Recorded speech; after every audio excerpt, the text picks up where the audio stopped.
मेरो आलु पड्किन्छ यो मक्चमको डालो योपालिको सिजनको यो राइस यो बहिनीको लागि आलु फ्राई गरिदिनुको लागि यो साग मर्निङमा चाहिँ यस्तो हुन्छ बिजी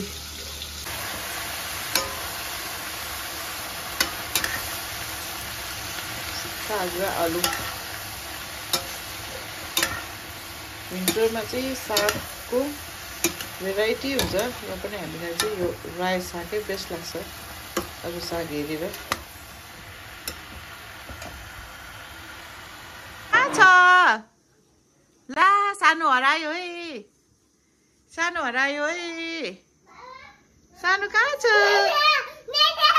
यहाँ छ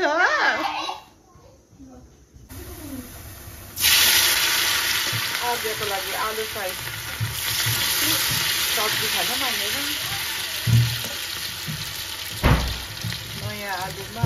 कर्नफ्लोर लगाएर बनाइदिएको मेरो साग रेडी भयो मेनुवाल यहाँ चिया पनि रेडी हुँदैछ तिमीको लागि आलु फ्राई गर्दैछु म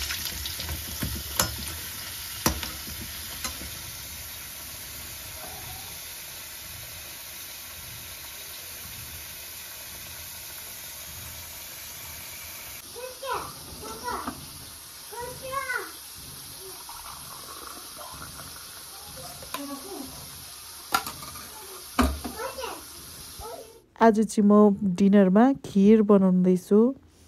खिर चाहिँ खानु मन परेको मलाई धेरै दिन अगाडिदेखि थियो नानीहरूले पनि खानु मन गरिरहेको थियो के गर्दा मिलेकै थिएन र आज चाहिँ म खिर बनाउँदैछु खिर विदाउट आलुदम त एकदमै इन्कम्प्लिट भइहाल्छ त्यसको साथी चाहिँ आलुदम हुनै पर्छ जस्तो लाग्छ सो आलुदम पनि रेडी हुँदैछ सिम्पल आलुदम बनाएको नानीहरूले पनि खान्छ त्यही भएर